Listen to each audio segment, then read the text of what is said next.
Yeah, the other side, yeah, You know? yeah. Still all right. Yeah. I went down to Peninsula Springs the other day, mate. I went there recently. How good is it? It's good, isn't it? Fucking sick. And yeah. Hey, all right. Here we are. Hey, live. There we go. That's 10 grand a turntable, just completely fucked. Thanks to you, Lucas. You cunt. You fucking cunt. How dare you? No, it's all right, buddy. That's cool. It's devalued now. It's all looking a bit techno in here. It's all getting a bit heavy. It's full on. Yeah. Cameras everywhere, lights in my eyes. That's the What's going on here, mate? Questions over there. I know, mate. It's all looking like smoke and mirrors, mate. Remember? Looking it's real. all we just blag it, mate. Legit. Blag. Hey? Blagging, mate. Hey? That's how we do it. Wow. But that's Thomas Overend over there. So how do we know? My producer. Camera 1, camera 2, camera 3? I don't know. I don't know. I got no sense of camera. Just do it. You know how as musicians, I got to have stage presence. There's no presence, mate. Just Christmas presents. That's all there is, mate. Christmas in July, mate. Yeah, that's it. What is that shit? Good. Christmas in July. The more Christmases, the better, mate. Bring them on. It's interesting. Even on TV shows now, on Food Network today, I was just down in Torquay just hanging out, and I was watching Food Network channel this afternoon, and all holiday festive fucking cooking shows. Onto it, mate. You know, I can understand it. It's cold. Christmas cold. Northern, traditionally it's all held in the winter and all that kind of stuff. But anyway, that was the longest preamble before a podcast. Welcome to Mastering Music, Mastering Life. I'm Tony Jack of MMML, and we're here at Deluxe Mastering, and I'm so amped that my good friend Phil Kay, mate, thanks for coming on. Thanks. So I've got to say that this new podcast is about 13 weeks deep, or 14 weeks deep now, including you. And the last podcast I did that you came on was, I think it was either the most popular or close to the most popular podcast in terms of viewership, and the anticipation for this one really has been, yes, mate. Why is that? I don't understand. I think I'll tell you why. Because you have a lot of people that really. I know you're a really humble dude, and you're very much a down, and that's very beautiful and very charming. But you asked me, I'm going to fucking tell you. A lot of people that love your work, they followed you, they love you as a person, they just love you, period. And so, for me, being a friend for 20 odd years and having you here is for the same reasons as everyone else is watching you. But more importantly is because you've got a great fucking story, and everyone loves a good story. And the purpose of this podcast is to really try and reach out, predominantly to kids or people who are in the industry who want to get in, and provide some sort of level of mentorship, but through different kind of people. Because that's where, again, you were younger, and I'm sure people want to know about it. You're younger. The people you looked up to, people you spoke to, people you followed, who gave you all these great lessons in how to DJ, how to and stuff that helped you in your career. So it's essentially that's what it's about. So for me, who have you listened to? I mean, all of us, you and I growing up, the people that mentored us or that we respected were the ones who were already walking their talk, doing their shit, demonstrating, leading by example, etc., etc. So now you and I are at a stage where we have had, I think, I certainly deem as successful careers. And so therefore I think we have an obligation to pay that forward. And you're a guy... Well, to whoever wants to listen. Whoever wants to listen, of course. Because you know what, for the most part, I mean, I deal with kids a lot where I work, and I talk to them. Most of them roll their eyes and look, who's this fat old cunt trying to tell me what it's all about? You know what I mean? Yeah. And that's what I get for the most part. And to be honest, it doesn't annoy me because I was probably the same kid 20 years ago. I realised that's rock and roll, and that's how most kids think. But I guess if someone really wants to get something out of it or thinks that what I've got to say is valid, so be it. Yeah. Great, Yeah. Well, you know what? I think you've been a bit... no, it's true. I can tell when someone's rolling their eyes at me. They they come to me to ask me a question. When I answer it, they think I'm a fucking idiot. Because what they're doing, no one else has walked that fucking ground ever before in the history of music, according to them. Yeah. But you know what? I was the same, so I don't hate them for it. No. I get it. I do get it. Yeah. But I would say that 90% of the kids that confront me, and want to talk to me because they feel like they have to, because I work in a retail environment and they have to ask me a question about this bit of software or that bit of hardware or that pair of speakers. Hang on. Don't really want my opinion, you know. No, like, and when I give it to them, sorry, mate. you know, I'm going to put you up. They'd come up to you because that's your job. That's my job. And you know, but you know your shit. Right? Well, you're not there because you. You know. Well, hang on. You ask a question. Well, you ask a question.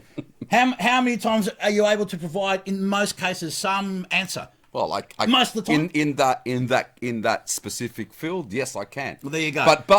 But what I'm saying to you, I get approached with the question. I answer the question to the best of my ability, with my experience behind it. And what I'm saying is that most of the kids that I speak to roll their eye when I'm replying to them, are kind of looking away or rolling their eyes like, who the fuck is this fucking idiot telling me this stuff? Like, what does he know about anything? See, and that's reality. Like, I know when people are rolling their eyes. I know when people are not even like really paying attention to what I'm saying. And like I said, it doesn't really bother me because I really don't care I'm just doing my job. But what I'm saying is, I would say that 90% of people that I speak to, I can see them all in my head as I'm talking to you now. I can see the eyes rolling one after the other. I can see the whole list of... but like, it doesn't... But I was the same. What I'm saying to you, I'm not paying out. I'm saying that, you know, that's rock and roll, dude. Like, that's what, you know... Like, they're not going to... A 20-year-old kid's really not going to listen to me for advice because according to him... He's leading the path of rock and roll like we all did, but we wouldn't know because his style of music is new and fresh and no one's ever done it before. So he's leading the path. He's going down a road that none of us have ever been down before. Okay. But what are they rolling their eyes over? Hang on, I'm just trying to work this out. But I come to you with a question because I feel that you've got an answer for me. You give me an answer, and I roll my eyes. So why would they? I don't know because they know better than you. Why would they ask? Because they're just trying to look for some confirmation. If you're not giving them the answer that they're kind of looking for because they've seen something of YouTube. Now we're getting to it. That's what it is. It's not. They're not asking you because they want to know. They want confirmation of what they've been reading on, you know, line on Reddit or on YouTube or on Facebook, what all the other friends say. And it's the minute you just go against it and say, well, you know what my opinion is, they go, well, you know, all my peers think that, you know, this is not what I've been reading. That, you know, so, you know, I mean, look, like I said, it doesn't really bother me. I don't really care, you know. It's look, if someone finds anything that I've got to say and can glean something out of it and they can use, great. If they don't, bothered. Yeah. I don't really care. I don't care. Yeah. You know. That's fair enough. Yeah. It's the story of your life. Yeah. Over it. Yeah. Hard. Yeah. Pretty much. But you know what? Actually, that's actually a nice quality to have. I'm learning as a late bloomer. The less you can care, the better off you are. You know. Or less care about what other people think about Well, look, we all do care. Like, as much as we think we don't. There's like much of front that's, I don't care. Yeah, sure. We all actually do care to some degree. To a degree we do. But it's the degree. It's a degree. That's it. I think it's when we attribute our self-worth, when we're seeking the validation of other people. Yeah. And if we don't have it, then we think less of ourselves.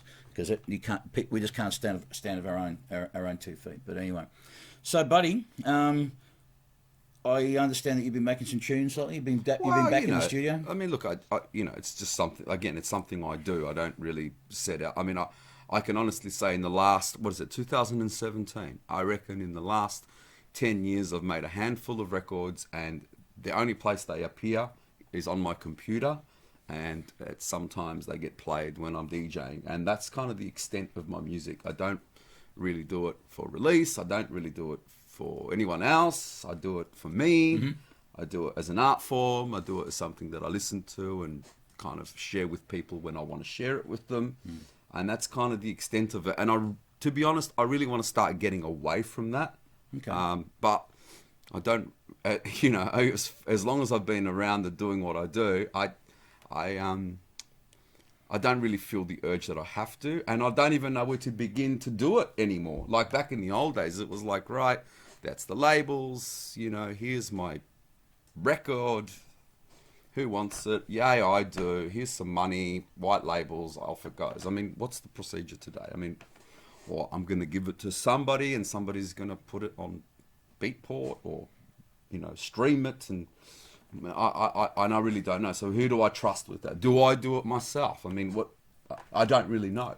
And really, that's kind of why I do what I do, because I feel, well, maybe I don't want to share it with anyone. Maybe it's more precious if I hold it myself, and it's precious between me and my friends. So yes, Yeah. I'm making music. Yes, I do it because that's what I do. I feel like I need to express something every now and then. Yeah. I don't really go in the studio to come up with ideas that I don't have. When I finally sit down in the studio, I've got a fully formed idea in my head, and it doesn't take that long to execute once it's fully formed. I mean, in the old days, I never used to go into the studio with a fully formed idea. It was more like a job where I had to produce music. Yeah. And that was fun in its own way. It was a different sort of way of working and a different way of thinking. But now, if I go to the effort of actually sitting down to write music, it's a pretty fully formed idea. And again, with me being a DJ, and coming from a DJ background, it doesn't necessarily, my ideas don't necessarily come from an original perspective. They might come from an idea that listening to a piece of music's triggered, Yeah. or listening to an arrangement of jazz, or I don't know. I mean, the inspiration, I can't really tell you where it comes from. And so an idea will start, like I'll hear something, go, wow, okay, that's really cool. I'd really like to do something with that. And then over the course of the next month, 2 months, 3 months, 6 months, I start remixing that idea in my head, and I'm listening to other stuff that I can kind of add to that idea. And then I go, okay, well, and then I'll hear something else and go, right, okay, that works with that idea. And then as I go along, I'm thinking about, adding ideas to that. So in the end, it doesn't really come from like playing a melody perspective. It just comes from almost like adding different things that I hear and compiling them together to make a song. Yeah. A pastiche. Yeah. So it. that's kind of that's kind of how my ideas form. So yeah, I do go in there, and I've generally got fully formed ideas, and like we were talking about last time, another really good way I like forming ideas now is on mobile devices like iPads and things, where like we were talking about last time. I think there's a process when you put yourself in a mode of creation. There's these steps you go through when you go to the studio. So you go in and you turn your speakers on, and you turn your gadgets on, and your laptop, and I think it puts you into some type of mind frame where I have to be creative now. And I don't think that really helps the creative process. I think it puts pressure on you to be creative. Yeah. Where I find, things like iPads, when you've got them lying around the house, or you've got your phone in your pocket, that spark, that creative spark can come to you in the middle of in a commercial break of some stupid television show that you're watching, or something you're just sitting there, and it only takes really 10-15 minutes of something happening in your mind to spark a really good idea. Yeah. So I purposely leave electronic gadgets lying around everywhere, so that is what I try to spark my creativity with, is by having access to some type of device like that, where I can just turn it on and have a bunch of software on there, and just quickly jam some ideas and put it away, and then go back a day, 2 days, 3 days later and listen to that idea, because when I'm creating it, I don't know whether it's good or it's shit. It is what it is. The only time I can determine whether it's any good is when I go back to it 2 days later and hit play and go, fuck, that's awesome. I really should keep working on that, or that's rubbish. Yeah. I don't delete it. I mean, it doesn't cost anything to save there. Sure. But, it's generally the second listen I get 2 or 3 days later, I can determine whether what I was making was rubbish, or whether what I was making, there's something to it and I really need to continue working on that. And once I do, that's when because again, in that sort of world, it doesn't feel like real music at that point. It's just like an idea, like a sketch pad. Yeah. And then if it's something that I deem worth working on, I'll then export all the separate parts and all the MIDI tracks to a Dropbox file. And then I'll open the Dropbox, and then I can either, just depending on how I want to work, if I still want to muck around, I'll put it into a sampler, hardware. I'll try and avoid a computer as much as possible, because I find the computer gives you a limitless range of possibilities, and sometimes to be creative, I find the more I limit myself with the amount of equipment I've got to use, the quicker I can the quicker I can commit to an idea, because it's not like a million variations of that idea. Actually, you make a good point too, in that sense that there's a saying of that variety is the enemy of efficiency. And there's interesting, just a few posts and blogs I've seen from people who are talking about, and I put a thing up about it as well, saying that resourcefulness is more important than being resourceful. And you remember back in the day when you started,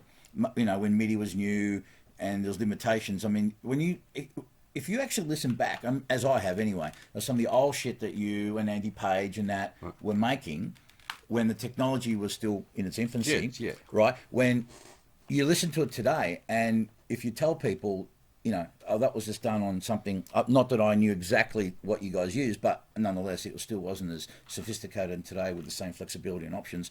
It does. And it's amazing. This is why when we listen to old records, right? People listen to records in the 70s and the 60s and stuff, and when you think about the technology, just 8 tracks, 4-track tape machines. Well, that's what it was. Right? I mean, even digital. When we had the G4 and we were going, I mean, again, it wasn't. I mean, we had a full studio, and then we went, hang on. We can do hard disk audio. I mean, really? We can record everything inside a computer. I mean, that was. You know what? I remember because when I first met you at Central Station, I was telling you about this, and you were looking at me like what are you talking about? What's this fucking idiot saying? What the fuck? Right? Yeah. Yeah. And it was like groundbreaking. It was like fuck G4, 1997. But again, the limitation was, I mean, you look at the array of virtual instruments you've got at your disposal now. I mean, there was what? There was nothing. There was hardly anything. There was like Rebirth, and basically the sounds that we, and then the limitation of the computer was possibly 8 tracks of audio. So it was a digital 8-track recorder. But the beauty of it was, as most people kind of realize today, that you could get extremely tight production, extremely tight drums, which today is kind of like common. But if you came from the world of MIDI, where everything was kind of floaty, and then put your productions into a digital audio workstation, that production value just came up instantly. Like you just got everything locking in on time. But it was still only 8 tracks. I remember actually back when you and I were doing that Party Hard syndicated radio show, where you would know straight away that's done, because it was a time when there was all the MIDI and then there's this new audio. And I remember how when we had 2 tracks that were done in audio, you just set it up, forget it. And I'll never forget that one time, that one mix on Balance 4 with a Luke. That's right. It was there's a Luke Trouble track that Midnight at Midnight and the skating track. Audio. And you said, listen, you go, listen to this. I said, you know how these tracks are, some are MIDI and some are audio, and it's always a floating thing. I said, listen to this. With like, you used to set up the mix very quickly anyhow, like very quickly. But this time it was like, no bullshit, maybe 10 seconds to set it up. So right, let's go. We went outside, had a smoke outside in Gordon Street, Richmond, the old Sing Sing. And he said, let's go check it in. And it's still locked. It's like, get fucked. Yeah. We're pissing ourselves. So funny. Great. It was good. But that's the modern world now. That's what happens now. Everything is locked. Yeah. Hey, we've got some questions. By the way, if you've got any questions, just put them in the live chat feed at Mastering Music, Mastering Live. Breton, I've been producing music for 17 years, mostly electro house. I've recently found a home in Plasma Pool Records and am now looking at DJing in nightclubs. I'll soon be DJing at a bar in Melbourne, looking for advice in regard to connecting with promoters in order to launch my career and get bigger gigs. What? This is your department, mate. This is completely out of my pay grade. Okay, so you're talking to someone that maybe gets 12 gigs a year if I don't do my own parties. So I'm probably the last person in Australia you should be talking to about how to go about it. Well, but okay, let's talk about how I used to do it. I mean, whether it's relevant, I don't think it. I mean, social media and all this kind of stuff that you've got now. I mean, that's kind of the new game, I would imagine, and it's a kind of game I don't play. So, I guess if I had to give you some advice, it would be, build up your followers. Go out there and go to parties and events as much as possible, and try to talk to as many people and make music and play good gigs. I mean, I don't really know what the ins and outs are. Maybe somebody that DJs 4 or 5 parties or nights a week is probably a better person to answer that question, But- because I all don't right, think all I'm right. in a position. If I was doing 4 or 5 nights a week, I would say to you, Okay. yeah, this is how I do it, but I don't. I might DJ once a month. You don't, but you don't by choice. But Yeah. let me give you. All right, how about something else to maybe consider? Social media, fine. I completely get that, and you're right, because it is a different world. It is a different to when world. you were starting. Because I would imagine these guys that are booking you, you know, they're going to your Instagram and they're seeing how many followers you've got, and they're going to your Facebook and see how many likes you've got for that post. And I think, and quite sadly, it's not really gauged on how good you are. It's how many people you can pull through the door. And I think that's what it comes down to these days. So, and it's quite sad that people that have got these massive followings, it's the secondary question is, are they any good at music? I think the first consideration is, how much of a following has this person got? Yeah. Right. And I don't understand that, because that's not where I came from. But I believe that in today's age, it's kind of what they're looking for. And maybe whether you've got like a logo for your name, you know, that's probably more important than how you DJ. Do you have a logo? Yeah. Do you have a logo? I think now, You know? this. I think you're right in one thing, that branding. Everything's about branding now, Yeah. and particularly with the proliferation and saturation of everything and access to social media and everything. There's definitely a little bit more about the sizzle and the sausage. I think the music, you know, like even with, you know, singers and things like that, I think the musical aspect of it is somewhere backward down the line. It's not really what's driving people to book you or to listen to your music. I think that these things are the first considered things. Unfortunately, I mean, I can't change that. But how long? Okay, I take your point, and I certainly think you're right. But I still think, this is just me, I still think that you can get in with that to a point, but after a while, if people don't like it, they're not going to stay for too long. It may be a good short-term solution. Yeah. Right. I tend to think, though, this is just, again, I'm not a DJ's asshole, mate. I've never spun in a nightclub or anything like that. But I think even today, one of the things, and this is definitely from our day, is that it was networking and making connections with people. And I'm still not saying that it was all about music in those days. I mean, you know, look, you know, there was a lot, like you said, there was a lot of networking to do, and there was a lot of people judging you on the way you looked, you know, or where you came from. Yeah. Which was, you know, which was an obstacle that I had to overcome, because, you know, I was this fat wog kid from Northcote. I mean, how would he know about? So how did you anything come? So about music, this is you know? okay. This is a really good point you raise. Okay, Right. because even in today's world, that could even play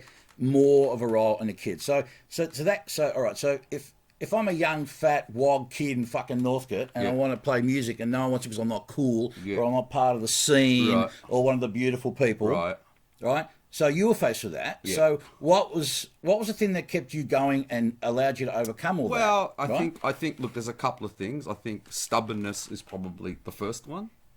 I think, but I would think the most important thing, and this is the most difficult, and I don't know why, but I really believed in myself, and I really believed in my ability, and I didn't let anyone else convince me of anything different. So I knew where I wanted to be, and I knew the path that I had to be on. And unfortunately, and I used to tell these people straight in their faces exactly what I'm going to tell you now. Unfortunately, mate, you don't have any say on where I'm going. Yeah. You think you do. You may think you hold this card to my career, but you're shit. You mean nothing. I'm going where I want to go, and I'm going to get there. But that's self-belief. And I think that's probably the most important thing that you can have. 100%. Right? And that's probably the hardest thing to achieve, is that belief. Because everything else, if you believe in yourself and you believe in your ability and you believe that you're going to do it, but not believe it and then do nothing towards getting there, like take a positive step every day towards that goal. Yeah. If you know that you can do that and you've got something to offer, you're going to get there. But it's that belief in yourself that has to go on, not for a week, for a year, for 2 years, for 5 years. you have to back yourself, and you have to back yourself really, really hard. Yeah. And that's where the stubbornness comes into it. It's like, no, fuck you, or fuck everything, or fuck the fact that I haven't made money for 5 years. I still am going to do this, and I'm going to do it. But knowing how you're going to do it is probably the most important part. And knowing the way I was going to do it, I mean, my whole, you know, I kind of figured out in my day that, you know, people used to follow these magazines from the UK, your mix mags, your updates, and everyone used to read these things like they were the Bible, you know. So I would guess the same thing, the comparative thing today must be like a music blog, or who knows? I mean, I don't know what it is. So, you know, likes on SoundCloud. I don't know what the comparative is. And so I knew that, right, if for me to make an impact and to get these idiots that have got no... the only way that they think they know what's going on is because they read some publication in the UK that tells them what's cool, so they think they know what's cool. So what's the way to them to think I'm cool is for them to read about me from that same publication. So my goal was to be, right, I'm going to make records, and I'm going to make sure that my records get to those right people, and I'm going to make sure that those people think I'm actually, fuck, this guy's actually really cool, and they're going to review my records, and my records are going to be good enough, they're going to be in those charts, and these dickheads are going to read about it and go, how did he do it? Oh, fuck, he must be really cool. So that's the way I did it. Yeah, I think the other thing in your case too, mate, was that, and I remember this clear as day, when it really you struggled, you did, and you did have that unwavering belief and stubbornness and fucking whatever you want to call it, but you persevered with it. But I think the master stroke, in my opinion, was the fact that it was that old adage of which is the beautiful Groucho Marx fucking quote of I refuse to be a member of a club that will accept me as one of its members. And that's what you did. I remember you started your own thing, and I think, and that was really, and again, which is probably even more brazen thing to do, you know, because there's probably more. Who the fuck are you now? Now you're going to start your own fucking club, are you? Yeah. Yeah. And do everything anti what everyone else does. Exactly, because it was always against the grain. It was always and again, you know, like just to try and kind of bring it into perspective, and because I've spoken to younger kids about this, and they can't grasp. They still go like, what? So in the days before Facebook and social media, you know, like how did you used to get the word out on what you were doing? And there was passes and flyers, and you know, there was impress and, you know, whatever, beat and all this stuff. So there was this kind of whole procedure. If you're going to start a club, you had to kind of go, okay, well, I'm going to get some flyers done, and I'm going to get some passes, and I'm going to have to go to all these clubs and give them flyers out, and then put the flyers on people's cars, and then I'd have to put an ad in Impress, and then I'd have to, you know, pay Impress and Beat to put my mag, and the more money I pay, then they're going to do an interview and all this stuff. So you had to go through this whole process because there was no Facebook. You couldn't event, add friends. There was no thing. And funnily enough, you know, talking to some kids now, they go, fuck, I wish we could do that now. It's so saturated, Facebook. But that was the way that it used to happen. So again, back in those days, we just went, fuck it. We're not doing flyers. We're not doing beats. We're not doing impresses. We're just going to be really underground and just go and play fucking weird music in little weird pubs and get people to come and dance to it. And that's what we did, and that's why it worked. And the other beautiful thing was that, unlike a lot of clubs, which I guess was the culture, I guess, where, you know, I would have got rejected at many doors in town because I was just a fat cunt, didn't look the part, didn't have the spandex fucking pants and the fucking boa and, you know, all the shit that you need to have back then. And you guys kind of, you know, just understood that and said, look, we just want people here that love music. We don't give a fuck what you look like. If your attitude's right. Yeah, well, that was the question. You're welcome. What are you here for? You're welcome. Yeah. If you could say what you were there for, you were in. Doesn't matter what you look like. Yeah, you know. And I guess, look, these days it's a little bit different, I guess, in that respect. I think it's different, but again, but back then, though, you know, it was refreshing, mate. It was refreshing, and I mean, when particularly when Sunnyside started, because, you know, I mean, when you started really getting into that place, that epitomised a club that was just really about music lovers, mate, and good times, and it was good fun, and it was, you know, it was an amazing place, and you know, through the whole time, and every time there's an anniversary now, there's the annual thing. it's like stepping back in time, but with old friends. You know, It's funny, isn't it? It is. No, it's fucking awesome. Hey, I've got a question here from Terry Golfane. Terry Golfane. I feel like you're still working with Pioneer, and what role did you play in the testing of their new technology? Yeah, right. So, Pioneer Electronics. Shout out Terry Golfane again. Shout out to all the Pioneer crew here in Australia and in Japan. Hey guys. Yeah, it's Pioneer. So I started working with Pioneer years ago. Funnily enough, I was probably the first person in Australia when I used to work at DMC Records, RIP, in Paran. We were the first retail store to stock this newfangled Pioneer technology. Who, at that point, we'd making karaoke machines and laser disc players and whatever else they were making. So yeah, people didn't want it. People didn't want to take it on. So we were selling it, and I did really well with. Did you lose the screen? I did. I lost it, mate. It's typical. That's all right. That's anyway, all right. so yeah, so look, yeah, I used to go to Japan and help the guys with, features, demonstrating. I used to demonstrate their equipment all over the world, and I used to go there and test equipment and request features, and that was for the DJ side of it. And I still work really closely. I was in Japan last year. Went to see those boys. It's like nothing's changed there. I mean, a lot of the stuff have changed, but they're Japanese. They're very loyal people, and they appreciate and they remember the work that you've done for them. They don't sort of discount it because you haven't got the flavor of the month hairstyle anymore. You know what I mean? Yeah. Which can happen in a lot of other countries. You can be flavor of the month, and people are backing you, and then all of a sudden, you're not flavor of the month, and they're like, who the fuck are you? Even though you've done a million things for them, they kind of quickly forget who you are. Yeah. And, I'm not going to name names, but that happens quite a lot. Mm-hmm. But yeah, the Japanese are a little bit different in that regard. Mm-hmm. They kind of, you go there and full respect. I mean, I went out with guys that I was, engineers that I was working with 10 years ago. And, one of the guys, that old engineer bloke, Yoka Tagiri, who, one of the inventors of the Laserdisc player from the 80s, he's a really good friend of mine. Yeah. So yeah, I still, still to this day, I still do a lot of things with them. I can call them at any time I want. Mm-hmm. I've got direct line of contact with all the engineering team, whether it's, the software side, or whether it's the hardware side for DJing, or whether it's the hardware side for musical instruments. This was the new thing, and make suggestions and test and get equipment and test it and play it. So yeah, still a lot to do with those guys. And I think for me that it's just this, I feel a certain loyalty to them. I think we've come up together because they were the underdog at the time, even though they are now, the leader in DJ technology. I think when we started working together, they were the underdog, and they seem now to have just taken it up to. Yeah. And like I said, the Japanese office still kind of respect the fact that we came up together and we've done a lot of things together.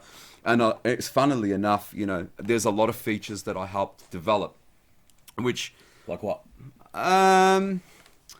Okay, so there's a couple of things. There would be one thing, and again, it seems quite trivial, when you look at it. Yeah. You look at something like there's on the top of the line CDJ 2000s, there's a little tension control for the jog dial. And I mean, that was a concept that we came up with at one point in time when I was given all these players, and every player felt different. And what I didn't like about that was the fact that coming from turntables, where every turntable in the world you played on felt the same, all of a sudden these CDJs had a different tension for every wheel. And it was trying to find a solution as to how to make all the jog dials feel consistent. And funnily enough, I had Michael Broadhurst from Pioneer Marketing from Pioneer Australia come in this week, and we were having a look at Denon's new players, which are incredible, by the way. And, looking at Denon's new players, there was the tension control. Right? And I said to Michael, look, isn't it funny? I said, my stupid little idea from 15 years ago has now been hijacked by this brand new company. So you can see how, over the course of a decade or whatever, something that just started off as a stupid idea when you were in a train with an engineer on your way to Yokohama and taking a little note on a notepad has kind of gone from a stupid idea talking about on a train to another completely different company now hijacking your concept, and now it's become like a. And it's funny that, because how many times when people discount people have an idea and I think it's stupid. Yeah. And then they do nothing about it. Then 3 years later, someone becomes a fucking multimillionaire because they patented the idea. I thought of that fucking. I've heard, how many people have I heard say that? Many. And there's there's a lot of stuff like that in Pioneer's machines that I look at. At the effects section. How for example, the roll effect, which seems like a very common effect, the roll slip, and it appears in a lot of DJ and a lot of software now. And again, the whole concept of the roll didn't start off as that. What it started off as initially was me going to Pioneer Japan when they just released the DJ M600, which probably would have been around early 2000s, and freaking out the sampler and turning taking a sample time from because they invented it. They go 1 beat sample, 2 beat sample, 4 beat sample, 8 beat sample. Yeah. So I wasn't using it. I mean, in sometimes I was using it as a 2 or a 4 or an 8. Yeah. But I was taking the sample time down to really small numbers and creating almost glitchy or like real fast effects with, and then manipulating that live and creating different time lengths. And I remember sitting in the offices in Japan and just doing that. And then 3, 4, 5, 6 months later, I'm doing a demonstration in the Philippines, and I'm with an engineer called Kenzuki Shiba, and Kenzuki says to me, he goes, "Oh, I've invented this new effect, and it's called roll."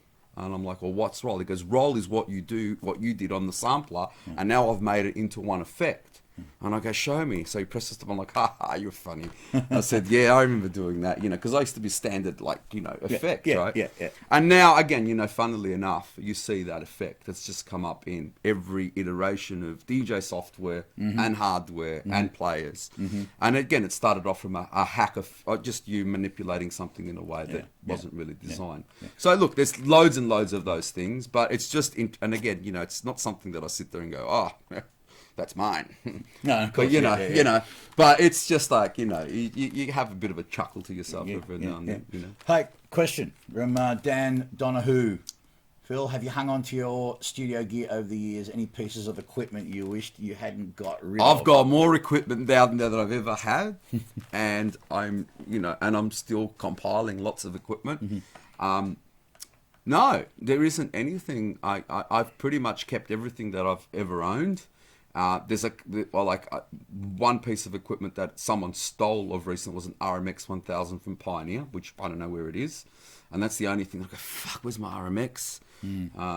Which I can't. I mean, I could probably source, but yeah, everything. And I've got more equipment than ever, and some of the new stuff is incredible. So I don't really miss anything. No. Yeah. Do you think that? Do you, or do you know of anyone? You know how people like using vintage stuff in the analog domain. Do you think we're going to see a rollback to old shit just to reintroduce it again as the new retro or the new? Well, this is. I mean, we're in the middle of it now. I mean, everything's. You got your Rolands making analog equipment. You've got every company. You've got Korg making analog synthesizers. You've got all these. Euro rack modular synths, which modular synthesis in the mid to late 80s, people were throwing that shit away. It's like, why would I want to put fucking cables into these boxes when I can just get a DX7, press the button, and I've got a preset? I mean, why the fuck would I want to muck around with stupid cables for?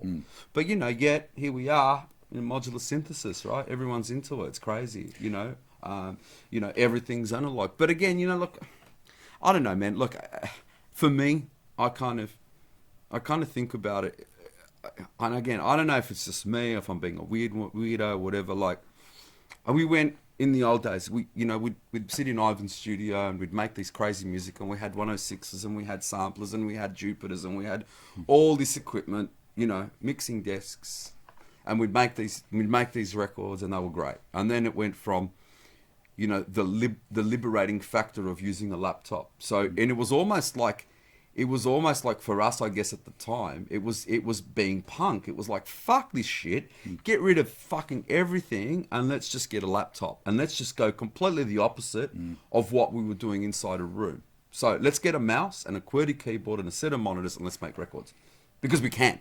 Yeah. We don't want keyboards. We just want a QWERTY and a mouse and a set of monitors, right? And it was. When I think about why did we do that, I think it was just kind of just going against A rebellious act. It was rebellious. It was rebellious. It was like, fuck the studio. This shit ties us down to one physical location. We have to be in this location to make music. Fuck the location. Yeah. Fuck the equipment. Let's just go software, right? Well, I remember. You know? I remember. Was it 2002 or 3? I got to master this thing. It was just as a favour. It was one of the boys from Hybrid, and I think you or one of your mates had got to me and said, "Can you do this thing?"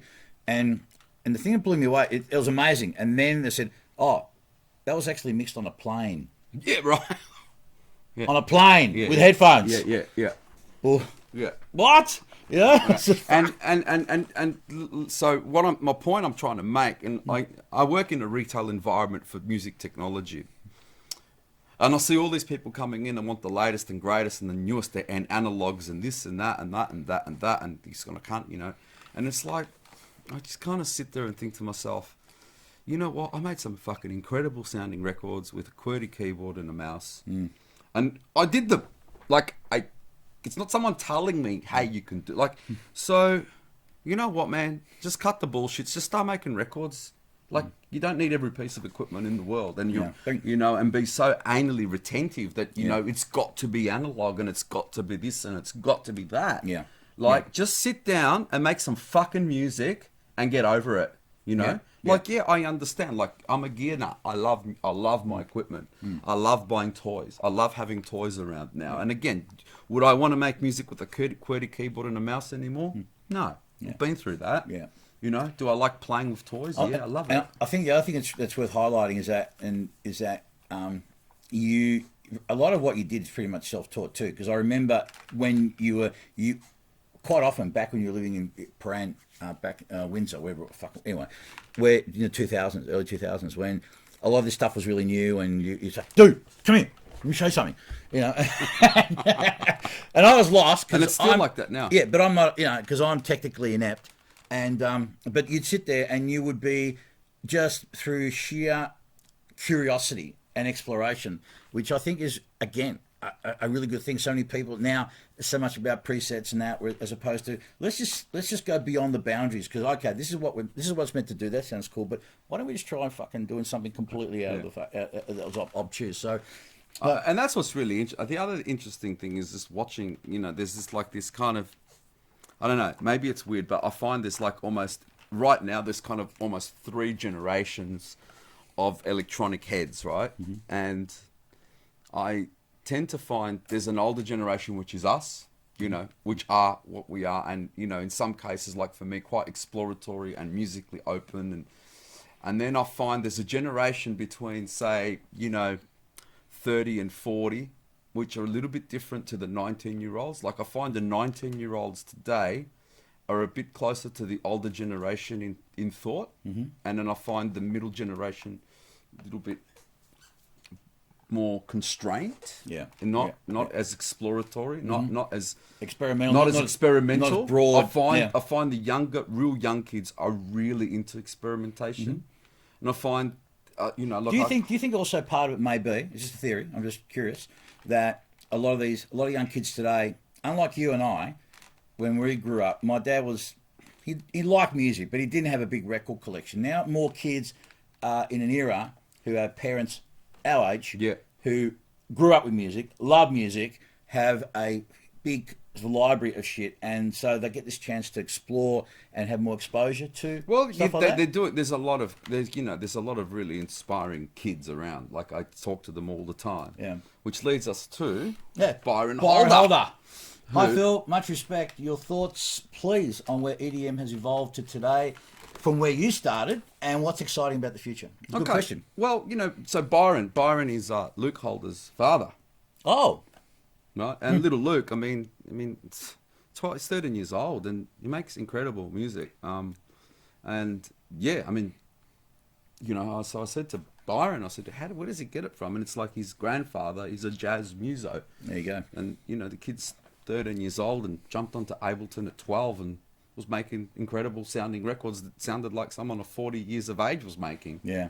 So yeah, there's some really exciting kids around that, you know, have been brought up and pushed down the right paths, you know. Yeah.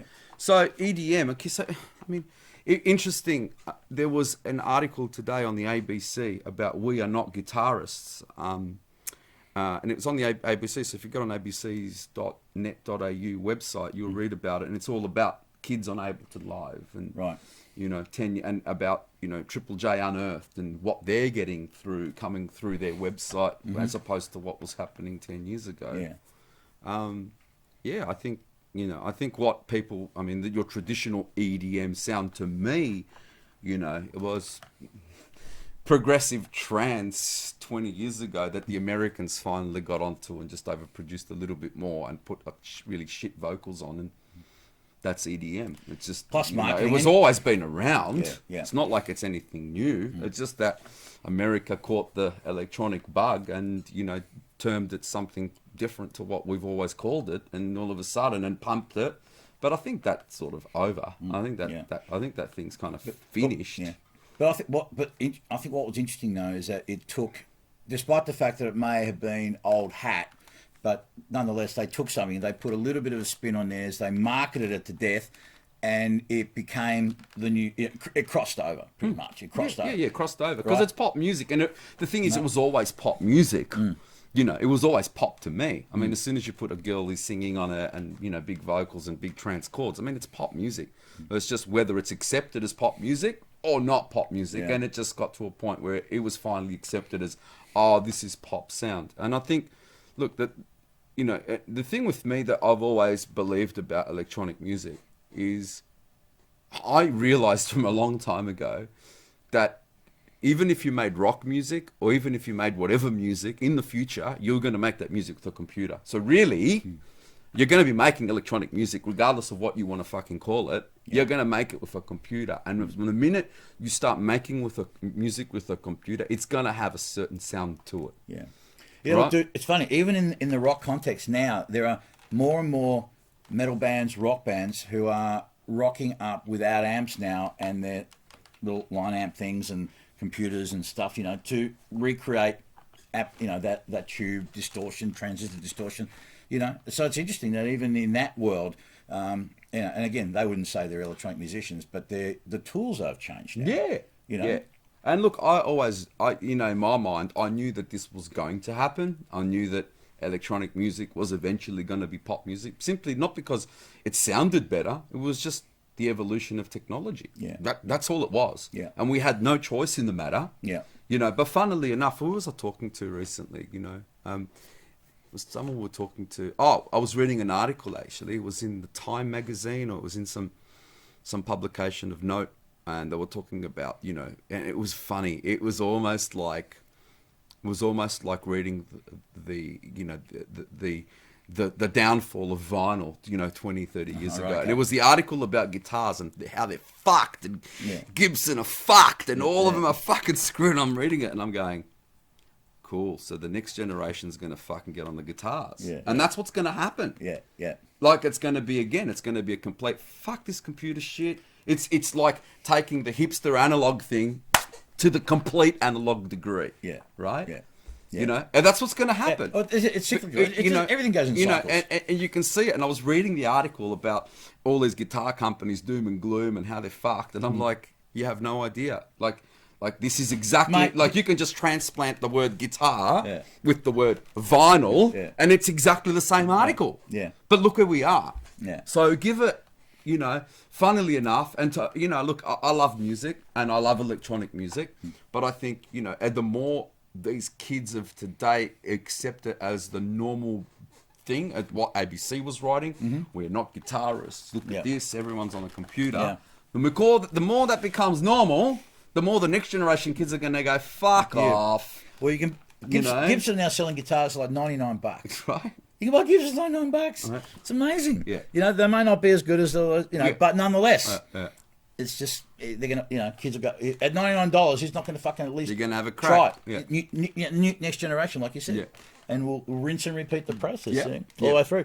Hey, tell me, mate, just curious, who are the people, just on a complete tangent for a minute, who are the, like, back in the day for you, who are the guys that who you really looked up to and who guided you through, you know, as you were going through stuff? Well, I don't know. I mean, in the 80s, I guess, you know, that there was certain DJs. There was like, you know, I think it's like Stan Michael being one, and George Otis being another. Were kind of like, you know, they were kind of the main sort of club DJs that I'd go to listen to. And the thing that drew me to them, I don't think it was musically was okay. They were kind of where everyone else was doing, and they were playing high energy and Italo and whatever else was deemed as, you know, trendy or, you know, club friendly at the time. But I think what was about those guys, and specifically with Stan, that really, you know, that I looked up to, was the fact that, and again, not realizing at the time, was that everything was mixed in key. Yeah. And there was something different about the way his music was working together. Yeah. That there was something different. And I think as I went down the road, I figured out that he wasn't just mixing beats together, he was mixing harmonies together, right? Yeah. Which in the 80s, I mean, it was unheard of. I mean, where the fuck did he even find out about that, to even think about that? Because I remember talking to people in the mid-90s about the concept, you know, all these superstar DJs from the UK 10 years later. And they were like, what? Yeah.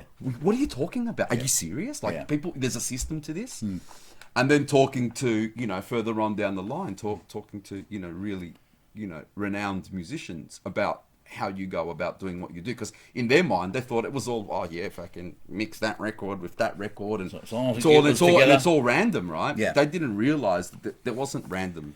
Yeah. Random, you could be random if you wanted to. Yeah. But if you really wanted to kind of, you know, make it feel like there was some kind of purpose, there was purpose, and there was some kind of journey to what intention to where this thing was going. It had to be. Well, it's interesting because I think as more people started coming on who were musically, you know, very well versed and knew their shit, even though they didn't come.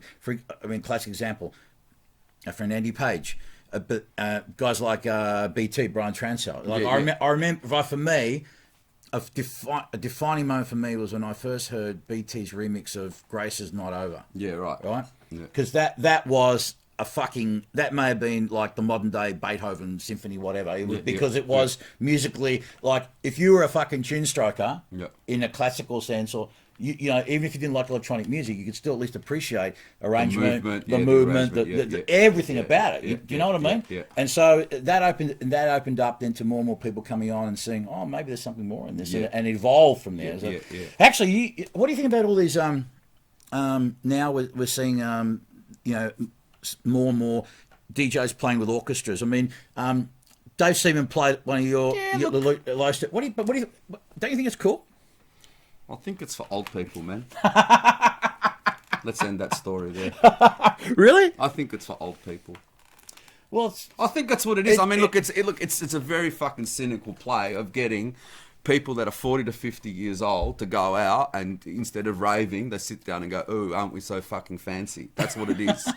That's what it is. And I get it, right? But it is somewhat challenging, you know, to sort of bring something that was entirely conceived for a dance floor inside a computer to a live orchestra, you know. But when you start seeing, look, I don't want to name names, but it starts getting to a point, like, you know, to see somebody like, you know, some of the Detroit crew doing it, you know, 5 years ago, where it's sort of the concept began. Yeah. I get it, and I get. So back then you saw that as cutting edge, interesting.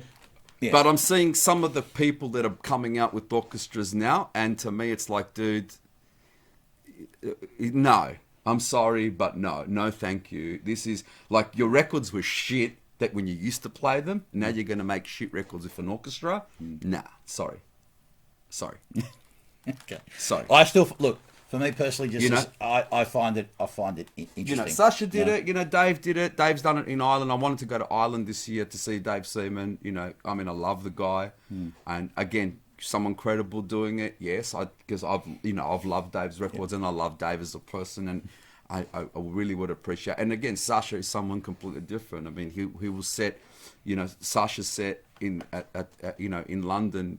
Again, looking at it, it would have been in moments quite a challenging musical experience, because I don't think he would have been putting beats in for the first half an hour, and you would have had to sit there and listen to this all this etheric fucking choir shit with effects flying around. But there's certain people who never played a good record in their life who now are going to go and make shit records with an orchestra. So, nah, you know.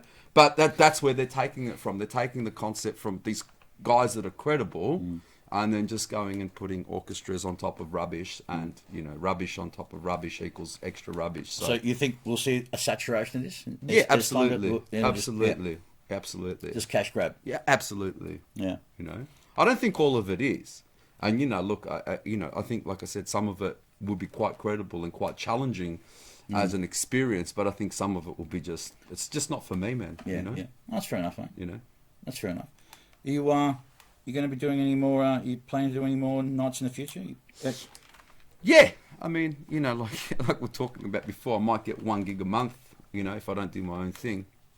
So yeah, I'm sort of working towards, doing something. But again, look at what do you think's, in your opinion, the greatest challenge in, putting on something now? Well, look, it's how you think of it. Like for me, I can go 2 roads. I can just go to somewhere where there's a high traffic and there's people walking past, and, just go for the cash grab and just do whatever is expected of me, which I find very difficult to do. Yep. Right? And be a DJ.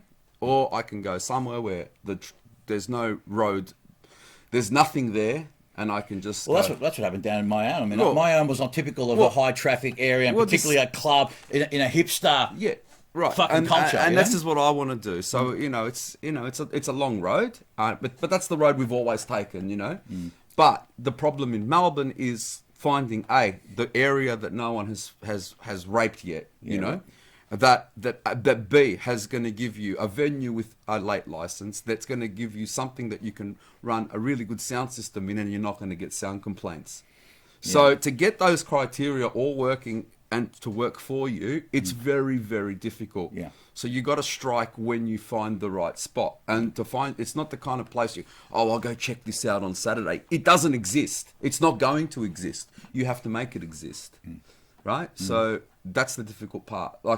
And if I was going to do something, it would be under those circumstances. That's probably how I'd want to re-enter the picture, not going anywhere because if it already existed, then I'd probably know about it and I would be there. But to meet the criteria that I'm looking for, I don't think it really exists. I have to make it exist. Right.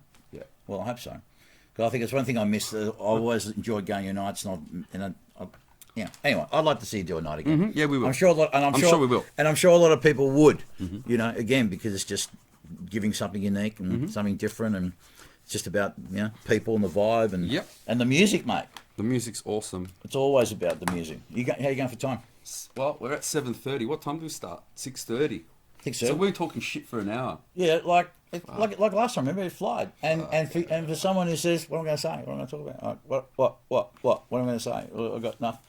And I reckon you probably spoke 95% of the fucking time, which is beautiful because that's what I wanted, and that's what people want, You're right. Well, it's true, mate. Okay. This podcast is always about the fucking guest, mate. All it's right. always about your story and And, so and what where should we you're talk at. about next? Okay, let me. All right.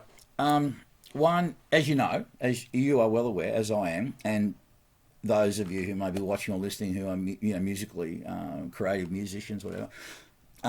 Mental health is a really big fucking issue, Yeah, man. Right, everywhere.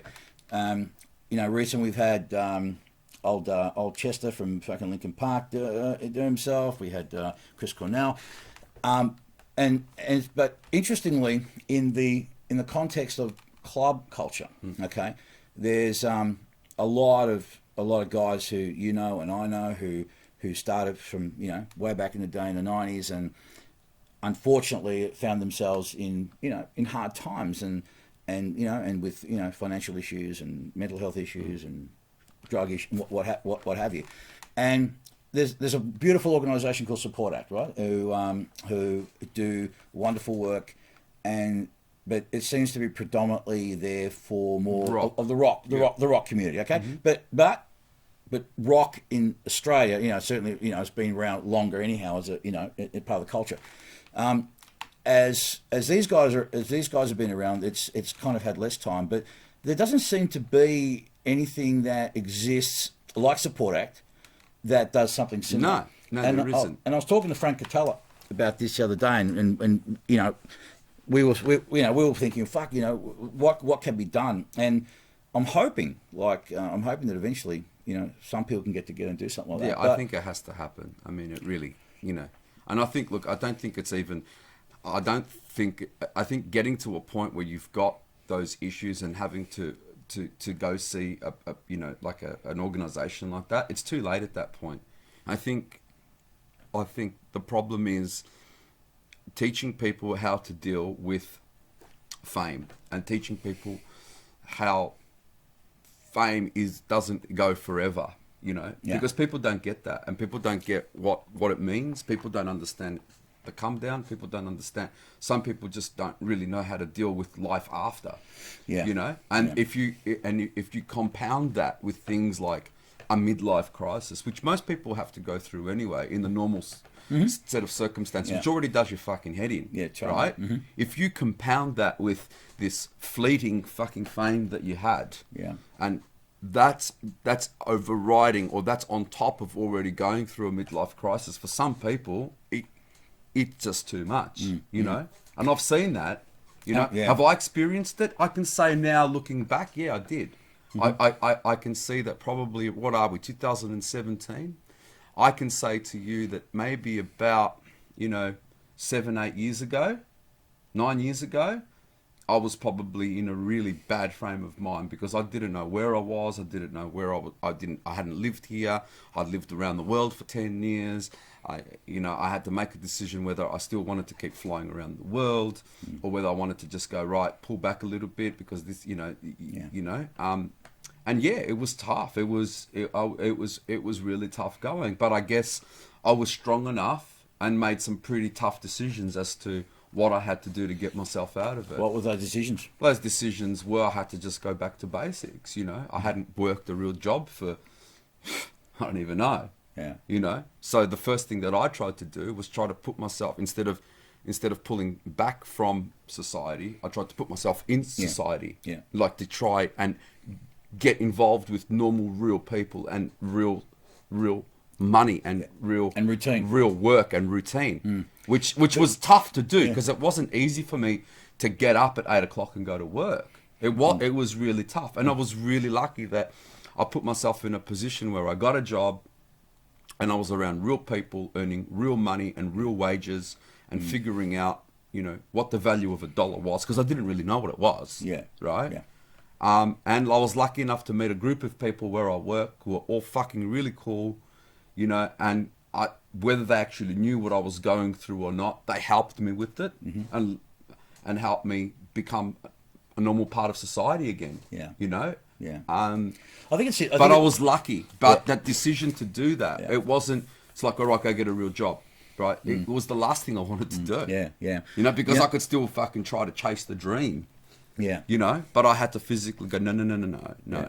But it was tough, man. It was mentally really hard work. Well, I think for artists and creatives, because we're wired differently, and I think we as in a general sense, unlike people that are more mainstream or who are just more regular 9-to-5ers, we work in extremes, man. It's like, it's not unusual, for example, a DJ or performer before going on stage could be throwing his fucking guts up, just absolutely anxious to the fuck.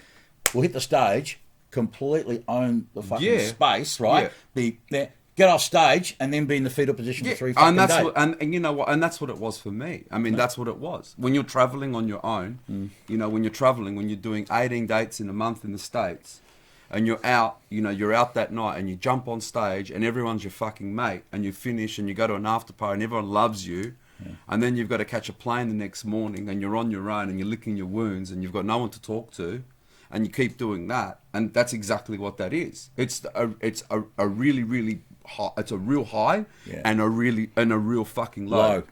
And that's what your life is. And really, that's why I had to decide to get away from that, because I couldn't bear that anymore. I couldn't bear the highs and I couldn't bear the lows. I just wanted something that was just A little bit more stable all the way. I couldn't deal with that because it was suicidal shit, you know? It's like, how can I be fucking the main man on the fucking planet 10 hours ago, and now I'm in the hotel room and I don't know where I am. Yeah. And there's no one around to talk to. Yeah. You know? And that's one part of it. And I guess, you know, look, if you're one of these artists that are earning thousands and thousands, but again, it's relative, isn't it? Yeah. When you start talking about all these Linkin Park kids, you know, killing themselves or whoever else, it's all relative. I mean, for me, what is it? If I had that sort of a team around me or people around me that I could rely on, or my mate to travel with me, and I was earning that much money that I could actually do that, maybe I would still be doing that. Yeah. You know, but what makes those people? That's exactly it. Those guys who probably did have entourages, but here's a theory I have. I've never cared about fame. Right? For me, my motivation to do what I do was really about a lifestyle. I just wanted to do it because, like you, I wouldn't take instruction from people. I couldn't have a boss. I mean, I've had to have them along the way, but the idea that of having, if you said, you know, your existence would be fucking clocking on, clocking off, fucking just end it now. Yeah. Forget it. So it was about a lifestyle thing, right? So to be happy, but never thought about fame. But here's the thing, mate. But I think a lot of people don't think about fame. But then No, I agree. But, No. But again, you're kind of forced into this fame. Yeah. Because what is it? I mean, people used to say to me, "You're famous." I never felt famous. But to some people's minds, I was famous. And I think a lot of the guys that are out there now, who are, let's not talk about rock. You know, you get forced into these predicaments where you've got this perceived fame, and you kind of do. You kind of start believing that you do, and then it goes away. And that's what people don't get taught. People don't get taught how to deal with being flavor of the month and not. And I think that's a really big fucking problem, because you never go out thinking, I'm going to be flavor of the month. No. You never think that. No. But then you're forced into it. But having said that, people though, people love significance and to be significant. And when you have, but it's like, it's an overdrive of it, you know? Yeah. I mean, everyone likes to be significant. That's a basic human need, as opposed to seeking it. But I think what happens is there are a lot that actually go out to seek it, and so then it becomes like a drug. They're dependent. Right. I need you to love me and think I'm a sick cunt. Yeah. And it's like a drug. Yeah. Once that's off, it's like you get withdrawal. Hang on a minute, what's? But it happens to sports players and shit. Yeah, right. The average artist, Phil. Right. The average artist makes 57. I'm 50 fucking 4, mate. You're doing good. Not bad. Not bad. Yeah. But Yeah, I know. When I you know it's really bad. like, that's- I know it's serious. It's not even mucking around. And this is what I was saying earlier. I don't think, you know, for these organisations to be there to pull you out of the fucking mud. It's too late at that point. Yeah. To pull you out. Yeah. I think the training needs to happen. preventative. Preventative, to go, hey man, this is where you are. This is where you could be. Yeah. And this is where you could end up. Yeah. So just be aware, because no one told me about that. Exactly. Right. And I think that's why it's important that we have, you know, I mean, I think in the context of club culture especially, but just generally, you know, guys like you and I out on the coalface who make themselves available to share a story from their perspective. Yeah. For those who want to listen. Correct. Yeah. So I put that caveat in, of course, and provide a resource. But now this is the thing, though. Is I think, again, if I knew back then, if I knew what I know now, if I knew it back then, how much, and also to have more. I mean, I was very lucky. I had good mentoring around me, and I'm so grateful for that. It set me up. But kids need that, man. Especially now, kids. Yeah, kids, and they don't realise they need it. The thing is, Phil, this is just my perspective, man, because this is an area that I'm really passionate about. There are kids, even if they're only 10% of the population, but there are kids. They're just on my very small fucking slither. Yeah, but what I'm saying is, how do you know you need that kind of counselling when you don't know that that's your trajectory, or you're not even there? You're talking real hypothetical stuff to a lot of people. You're talking about fame. you're talking about dealing with fame, and you're talking about it to kids that are maybe 18, 17, 16, who have no concept of whether they are going to have to face it or not. But even so, even, Do you know what I'm saying? Yeah, but even just not just fame, just general fucking dealing with day-to-day life and doing what they're doing and fucking, you know, wanting to fucking do things and being told they can't fucking do it and just general support. Just general support. Oh, yeah, mate. look, I general get that. support. I get that. Right? I get General that. fucking support on the day to day, because it's not just being famous. Fame, as you said, is fleeting, and there's fleeting. and it goes. But what happens though on the journey as you fucking going through, you know, and what happens there, and how do you fucking deal with your day to day to set you up? So whether you become famous or not, it's not going to have as much of a negative impact. Yeah. That's you know. And I think, look, I mean, as far as that goes, the only thing that I can say to people, and this is one way I kind of dealt with what I've dealt with, is as far as what I was doing with myself, I had to accept at one point in time, and I think if you can accept this within yourself, I think you're going to be okay. If you can accept the fact that maybe, just maybe, no one will ever like what you do, but you like it. Yeah. If you can accept that, and you can go to sleep at night going, you know what? Maybe no one's going to fucking like what I do, but I like it. Yeah. You're golden. Yeah. Because you have no expectation from that point on. The only expectation is that you enjoy it and you do it because you want to do it. And you love You're it. not doing it because of any other fucking reason. You do it because you want to do it. Exactly. And you know what the beauty of that is? My takeaway of it is, when any motherfucker comes up to me and says, man, I love what you do, guess what? I'm like, really? Fuck. You like it? Wow. Yeah. It's a bonus. Absolutely. It's a bonus that I never expected, right? And it makes you feel really good because you don't expect that from anybody or anything. Yeah. And that's all I can say is do it because you want to do it and because you like it. Yeah. And if don't expect anything more from it. Yeah. If you can accept that, you're fine. Yeah. You're fine. Yeah. But that's a hard thing to accept. Yeah, yeah. Because again, people want to be significant, Right. and people's reasoning for doing what they're Right. doing is different. Yeah. And again, you know, when again going back to making records and putting them out and stuff. Why do you make records? Because I like it. Yeah. Because I like them. Because I like listening to them. And I like sharing them with my friends, with you, and you, and sometimes to people that are dancing in front of me, and that's it. Yeah. Do I want money from it? No. Yeah. Do I expect fame from it? No. Do I expect anything else from it apart from me listening to my record? It's pretty selfish shit, but it is what it is. Yeah. Right? Well, yeah, there's nothing wrong with being selfish, mate. I think again that's a term that people consider with a negative connotation. I think people should be, you know, maybe selfing, but that's the problem. A lot of people don't do things themselves. People are doing things for other people. Right. That's the thing. Right.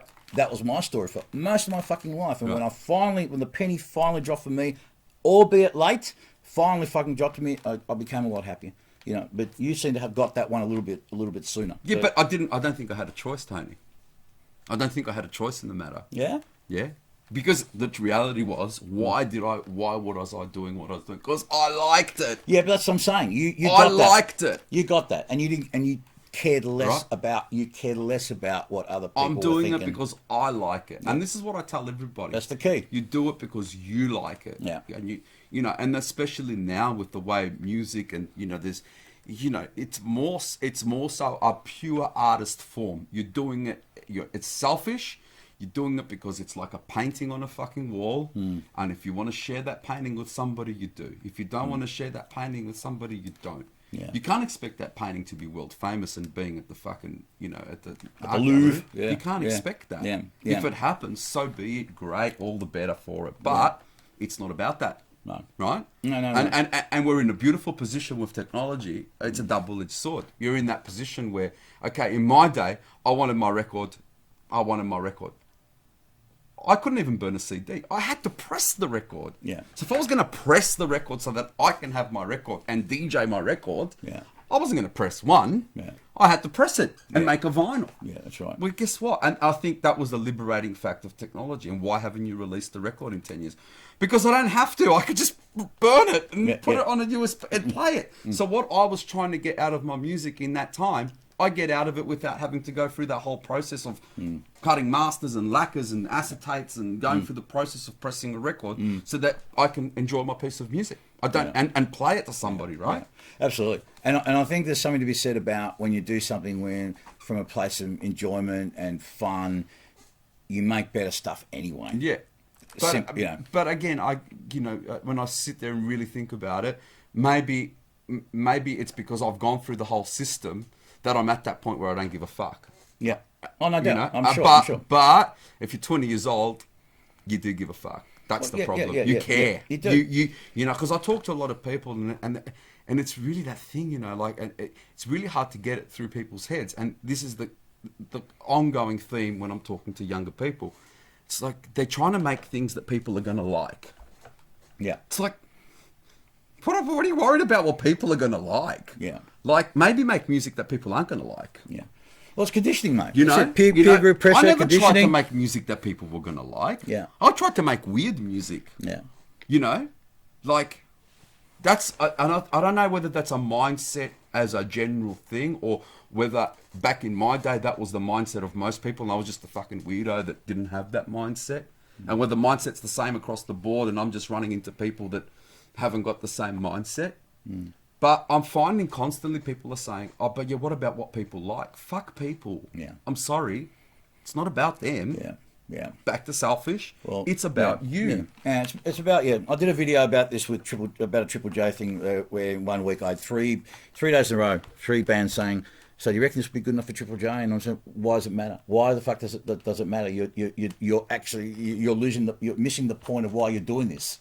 You're pandering to people. Now, for people that expressly want to make music for the mainstream, as it's there by design, I understand that. These are people with an express intention, but to do your own original thing and hope people are going to like it, and then you sort of go away from your original intention, you're not being true to yourself and true to your art, as far as I'm concerned. I believe that. So, and I think but that takes courage, that takes guts, that takes you to be able, like you said, to be able to say, fuck you, despite popular opinion, despite what the masses are saying, to just be able to sort of, again, be a rebel, be fucking a renegade, just be a trailblazer. And it's a lonely path for anyone that is at the cutting edge of anything. It's, again, explorers. The first person to fucking, Mawson went to fucking North Pole. Every step he fucking took, no one else was there. There was no reference point. There was nothing that to say, oh, okay, well, travel guide told me fucking watch out for this, iceberg or shit like that. There's nothing like that. Yeah. Same thing in the music artistic thing. It's completely unknown. It's completely dark, and it takes balls, man. Yeah, it takes I guess fucking so. balls. No, it does, Phil. In any area of life, in any field, it's the people that have the vision, and whether it's your stubbornness or whether it's your naivety or stupidity or fucking bravery or whatever. Fucking, hats off to all those people that have done it. I think it's fucking awesome. The more people that are, fuck you, I'm doing it my way. Yeah. The better. Love it. You just happen to get that a lot earlier than most, and I'm witness to that because I've known you for fucking over 20 years, mate. So that was part of your makeup from day one. So it was fucking good to have you here, mate. So we're wrapping up, are we? We're going to wrap up. You want to get us? Have you been to that fucking burger joint down the road, Beatbox Burgers? Ooh. It's pretty good. It's pretty good. So we'll go. Dan. If we're back, we'll go and get some fucking Yeah, I'm food. up for that. Any music being released soon. Like I said, Dan, I've got a bunch of stuff, man, that sits on my USB stick and I DJ with it, and it's just now a matter of figuring out, am I going to put it out? Am I going to just put it up on SoundCloud and let people listen to it or download it? I really don't know. I need some convincing arguments, basically. I don't know. But yes, there is music, and there's a lot more coming too. And in fact, what I'm working on at the moment, I think for me, excitingly, musically speaking, and again, it's almost like a frustration watching some people DJ, because I go out and I'll go to a techno show or something, and I love techno music, and I love techno music. I love the thought behind techno music, and I love the rawness of techno music. But when I see someone DJing techno music and playing one record into the next to the next, it kind of grates at me, because it's really, I don't know.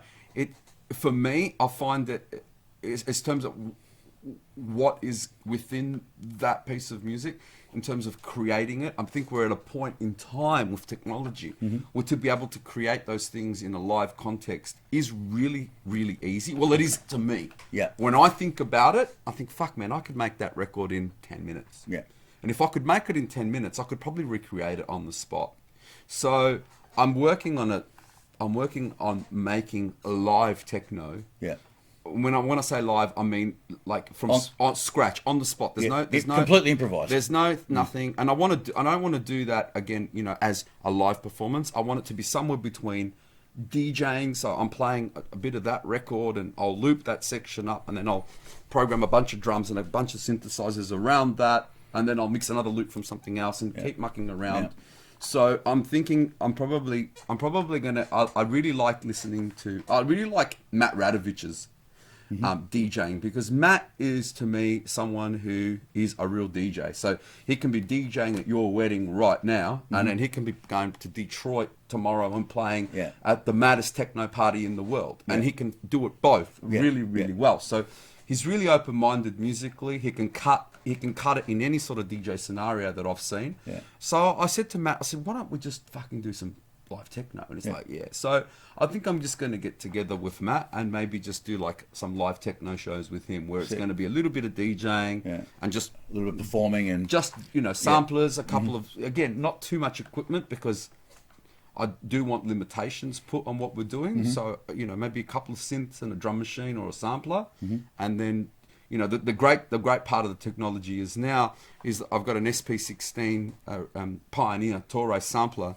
which completely links, you know, the beat per minute from the records you're playing. Oh, okay. So the whole thing of actually having to get, you know, my drum machine in time with it just locks in. So there's no, oh fuck, how am I going to get the drum machine to work? No, it's locked. Yeah. All I have to worry about is the arrangement and the composition of what I'm making. The whole timing factor is already looked after. Yeah. Which is really exciting, because it hasn't really been to that point before. Right. You know. Yeah. So yeah, I'm really looking forward to doing some of that stuff. Beautiful. All right. Hey, so where can people catch you on the socials, man? On the socials, we're gonna whack it up on the screen. So on the socials, right? So I think I've got at Peking is Instagram. Yeah, Peking, Peaking, yeah. And then I've got like a DJ page on Facebook. I think it's like DJ Phil K. DJ Phil K. I believe. Yep. I can't really remember, but I think that's the one. Yeah, DJ Phil K is, or Phil K DJ page. Yeah, right. Yeah, so it's up there. Thanks, Tom. So Phil K DJ page is a DJ page there. Beautiful. All right, so people can check you out over there if they you want to come on and check you out, man. So thanks, guys. Always good when you drop in, mate. Thanks, mate. Thanks for having me. We'll go get some. I hope that was good. I hope people got something out of Well, you know, because it was just me and you talking shit again. That's not. But there's cameras on. Yeah, that's it. That's basically what but it that's was. what it is. That's you know, even with you know, it's funny. Even with people who I've never met doing this, I don't have questions. I don't think it's just it's nothing better than just an organic conversation. Let it go where it's meant to go, because it's way less contrived and it's a lot more interesting, and it's frankly it's easy because I'm a lazy bastard too, fucking getting involved with that sort of shit. But anyway, all right, let's go get a burger. Thank you so much, Phil, for coming on. You're Thanks, great. guys. Thank you so much, Tom. Thanks, guys. Everyone, Lucas, Tennille, Backline Project guys, check them out. They're just the killers when it comes to doing live performance videos and streaming online. They're just they're the Mac daddies at it, and I so appreciate them coming in every week and helping me out. Anyway, I love you fucks. Thanks very much for watching us, and as I always say, please be nice to each other, but more importantly, be nice to yourselves. I love you fucks. Have a good night. Talk to you soon. All right, see ya.